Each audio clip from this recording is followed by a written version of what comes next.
Shalom bien-aimés, nous nous retrouvons encore aujourd'hui et je suis heureux d'être en votre compagnie par la présence toute puissance de notre Seigneur Jésus-Christ. Shalom encore chez vous. Mon cœur est dans la joie parce que nous parlerons d'un sujet qui trouvera une importance capitale pour notre existence dans notre vie pendant que nous sommes encore sur la terre. Et notre but est que nous soyons des ouvriers du Seigneur. Nous soyons des véritables disciples, des intendants remarquables, des intendants dont le Seigneur peut montrer un exemple. C'est le but pour lequel nous vivons sur la terre. Être des intendants, des intendantes à la lumière de l'Esprit. Alléluia. Béni soit le nom de l'Éternel. Aujourd'hui, nous allons parler de la source. C'est le thème que le Seigneur a mis dans mon cœur de partager avec vous. Et alors, lorsque j'étais en train de méditer sur la source, le Seigneur m'a dit ceci. Explique-leur ce que c'est que la source. Parce que sans la source, il n'y a plus d'existence. Sans la source, il n'y a pas de vie. Sans la source, il n'y a pas de manifestation. Alléluia. Il m'a dit de te dire cela aujourd'hui. C'est quoi la source? La source, c'est l'origine. C'est le départ. C'est le commencement. C'est où toute chose jaillit. La source d'eau, par exemple, c'est un endroit souterrain où l'eau sort pour ensuite aller vers des fleuves, donner naissance à des rivières, des fleuves, des mers.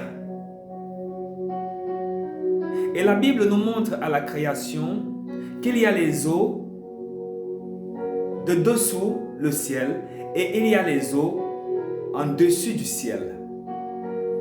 Donc la terre est une source d'eau, le ciel également une source d'eau. Et ici, je suis encore en train de parler de la source en tant que production d'eau. Parce que je vais vous rappeler que lorsqu'on parle de la source dans la parole, le peuple hébreu avait différentes manières de symboliser une source. La source de vie, la source de joie, la source de la purification. En hébreu, le mot source veut dire makor. Et il symbolise ces éléments dont je viens de vous énoncer. La vie, la joie, la purification. Nous allons nous étendre un tout petit peu sur le mot source. Parce que, voyez-vous, même dans la vie, nous n'arrivons pas à atteindre les perfections de dans nos activités. Nous n'arrivons pas à atteindre les niveaux élevés de nos compétences parce que nous ne puisons pas à la source. Quiconque ne puise pas à la source est en train de s'exposer à l'erreur. Et l'erreur ne peut qu'aboutir au déclin. Pour bâtir et bien construire, pour entreprendre et réussir, toute chose doit partir d'une source. Tout dans la vie a une source. En ce qui concerne l'information, il existe dans la société trois sources. La source primaire, la source secondaire, la source tertiaire. Et ces trois éléments existent aussi dans le monde ecclésiastique. Les sources primaires, qu'est-ce que c'est que la source primaire? Qu'est-ce que c'est que la source secondaire et qu'est-ce que c'est que la source tertiaire? L'origine. Ensuite, il y a des personnes secondaires qui ont été à côté de la source de l'origine et ils viennent témoigner. Après leur témoignage, il y a ensuite d'autres qui reprennent encore et qui vont témoigner. Et au fur et à mesure, les informations ont ou portent le risque de pouvoir s'effriter, se déformer, se travestir, changer, se dénaturer et contredire même la source elle-même. Au niveau des sources tertiaires, de la troisième étape, très souvent ces personnes contredisent même les deux premières étapes et parfois contredisent même fortement la source elle-même. Et c'est ce que nous vivons aujourd'hui dans nos assemblées, dans nos églises, dans le corps de Christ. Nous sommes à la dimension de la source tertiaire. Pose-toi toujours chaque question, cette question importante.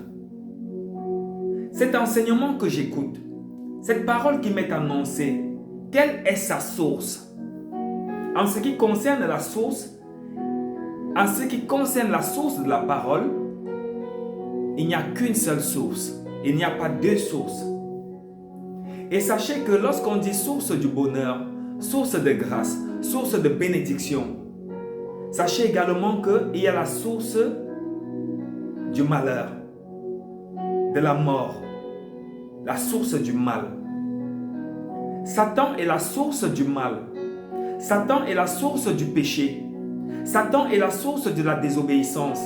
Satan est la source de l'échec. Satan est la source de l'erreur. Satan est la source du mensonge.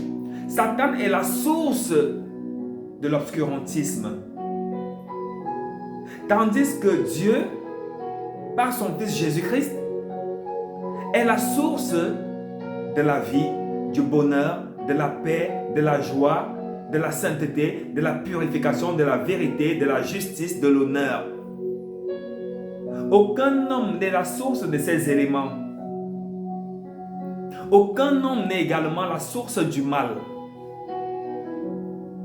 La source du bonheur, de la vie, c'est Dieu. La source du mal, de l'erreur, de l'angoisse, c'est le diable.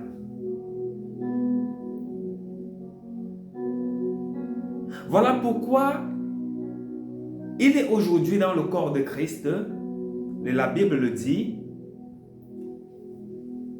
des serviteurs qui sont semblables à l'ivraie et qui dissimulent une parole qui n'est pas venue de la source de la vérité, mais qui vient plutôt de la source du mensonge, la source du mal.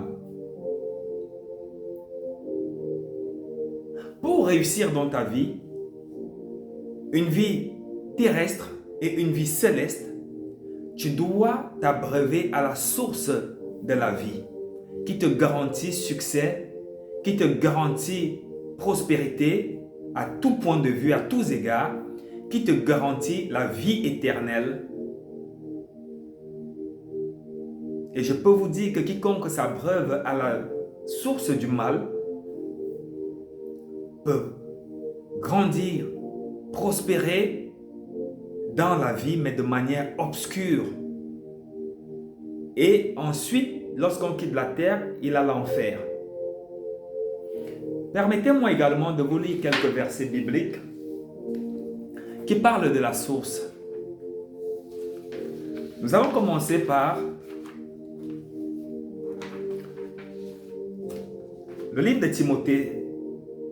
La véritable foi en Dieu est en effet une source de richesse quand on sait être content avec ce qu'on a. La véritable foi en Dieu est en effet une source de richesse. C'est-à-dire que la source de la richesse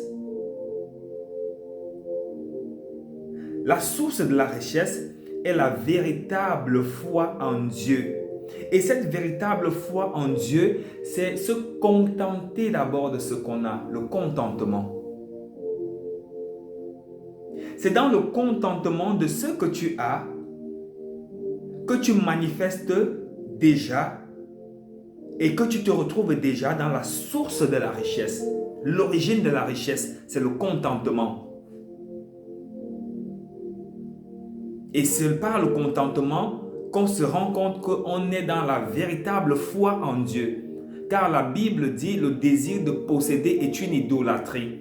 Si dans tes pensées à chaque instant, tu désires posséder, tu veux avoir, tu veux obtenir, tu veux être meilleur, tu veux avancer, tu veux être plus que les autres, tu veux avoir l'argent, les maisons, les voitures, c'est ça qui gangrène dans ton esprit. Qui t'a donné ce message? Est-ce que ce message qui te dit que tu dois manifester la gloire de Dieu par le matériel, est-ce que ce message tire son origine, sa forme, sa vitalité de la source, de l'origine, de la parole, le Logos qui est Jésus-Christ? La parole faite chair et elle a habité avec nous pleine de grâce et de vérité. Christ, la parole faite chair, le Logos. Est-ce que cet enseignement est conforme avec l'origine? Nous allons lire également Galates 5, 25. Puisque l'Esprit est la source de notre vie, conduisons-nous selon sa volonté. Puisque l'Esprit est la source de notre vie. L'Esprit est la source de notre vie. Il n'existe pas de la vie sans esprit parce que Dieu a soufflé en nous un souffle et nous sommes devenus des âmes vivantes. C'est l'Esprit de Dieu qui est soufflé qui donne la vie. Le souffle de Dieu, Dieu est la source de la vie. Et pour conserver cette vie, il faut se conduire selon sa volonté. C'est la volonté de Dieu qui garantit la vie. L'Esprit est la source de notre vie. Nous allons lire Proverbe 4, 23. Par-dessus tout, veille soigneusement sur ton cœur, car il est la source de tout ce qui fait ta vie. Qu'est-ce qui fait ta vie? Qu'est-ce qui fait ta vie? Un enfant de Dieu, ce qui fait sa vie, c'est le royaume des cieux. C'est la vie après la mort. C'est être dans la joie avec le Seigneur Jésus. C'est faire partie de ses armées. C'est de chanter ses cantiques. C'est de demeurer à la Jérusalem nouvelle. C'est y habiter. C'est remplir l'ascensoir par des prières. Parce que l'ascensoir céleste porte les prières des saints. Qu'est-ce qui est la source de ta vie? Est-ce le matériel ou alors les choses spirituelles? Parce que les choses matérielles tombent. Les choses matérielles ont une fin, elles s'écroulent. Les maisons s'écroulent. Les voitures font des accidents. Tout ce qui est physique tarit. Voilà pourquoi la source physique n'est pas l'objet de l'amour, de l'attention, du désir d'un enfant de Dieu. Parce que tout ce qui est monde disparaîtra. Si tu mets ta confiance à un homme, si tu attends tellement d'un être humain comme étant l'origine de ta joie, cette joie peut tarir. Ça peut être ton mari, ta femme. Ça peut être ton enfant, ça peut être ta famille, ça peut être ton pays, ça peut être ton activité. Si tu crois que toutes ces choses sont la source de tes joies, elles tariront. Si tu penses que ton argent est ce qui contribuera et garantira ta joie éternelle, l'argent tarit. Si tu penses que c'est ton intelligence qui te garantit la confiance dans la vie, c'est la source de ta vie, tu peux devenir fou. Tu peux avoir des troubles mentaux. Tu peux quitter de personnes intelligentes, sages, à la risée de la société. Ne mets jamais ta confiance en tout ce qui est physique, parce que ce n'est pas la source de ta vie. La source de ta vie, c'est le Seigneur Jésus-Christ. La source de ta vie, la source intarissable, c'est la parole éternelle. C'est l'œuvre de la croix. C'est celui qui est venu, qui nous a été donné comme don parfait par lequel toutes nos espérances sont logées. Il nous loge dans sa félicité et par lui, nous avons toutes choses. Il est la source inépuisable. Il a dit à cette femme samaritaine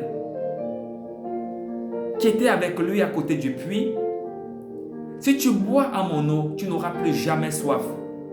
Je suis l'eau vive qui ne tarit point. » Christ est la seule eau intarissable. Les puits physiques, les richesses physiques, tout ce qui est physique, même nos corps tarissent, vieillissent, se dessèchent, meurent. Nous allons lire également Jean 4, 14. « Mais celui qui boira de l'eau que je lui donnerai n'aura plus jamais soif. Bien plus, l'eau que je lui donnerai deviendra en lui une source intarissable qui jaillira jusque dans la vie éternelle. » Alléluia. Qu'est-ce que tu veux? Est-ce que tu recherches l'éternité? On te prêche le matériel. On te prêche l'argent. On te prêche la gloire terrestre. On te prêche tous ces symboles. Est-ce que ces choses sont éternelles? Est-ce que ces choses sont éternelles? Elles sont déjà périssables et elles sont tarissables. Est-ce que tu veux te connecter à ce qui est éphémère, ce qui ne dure pas, ou tu veux te connecter à ce qui est éternel, qui est dans les cieux? Est-ce que tu veux vivre pour la terre ou tu veux vivre pour le ciel? Je prie que l'Éternel Dieu fasse de toi un véritable disciple qui est connecté à la croix afin d'avoir toutes les bénédictions éternelles. Rappelez-vous que Abraham, notre père dans la foi, lorsque le Seigneur le bénissait, « Je ferai de toi une source de bénédiction. » Mais Abraham a quitté la terre. Tous ceux qui l'ont précédé, ses descendants, la plupart ont quitté la terre. Joseph n'est plus, Moïse n'est plus, les 12 tribus d'Israël sur la terre ne sont plus. Mais la parole demeure, le Saint-Esprit demeure, il est toujours présent. Et la seule source de bénédiction intarissable, c'est la croix, c'est l'œuvre de la croix. Quiconque se connecte à l'œuvre de la croix, alors loge dans l'éternité. Christ en nous, l'espérance de la gloire éternelle. Jésus-Christ est la source intarissable. Il y a des sources tarissables. Toute autre source est tarissable. Même le diable, qui est la source du mal, il y a un temps pour lui. Il y a un temps qui lui a été fixé. Jésus n'a aucun temps qui lui a été fixé parce qu'il est le temps. Avant qu'Abraham ne fût, je suis. Et il te connecte cet élément en toi, l'éternité, par la croix et par son sang. Alléluia. Alors, bien-aimé, cette parole que je t'ai partagée déjà par la grâce de notre Seigneur Jésus-Christ, loué soit le nom de Jésus, je sais qu'elle a occupé une grande place dans ton cœur et dans ton attention. Je vais finir avec un passage qui se trouve dans le livre de 1 Jean. Par l'Esprit, tu comprendras ce que le Seigneur attend de toi. 1 Jean 5. Nous allons commencer à partir du verset 6. Parce que la parole de Dieu qui est le socle de notre vie a un témoignage. Et qu'est-ce qui témoigne de la vérité de l'éternité? Est-ce la parole d'un homme?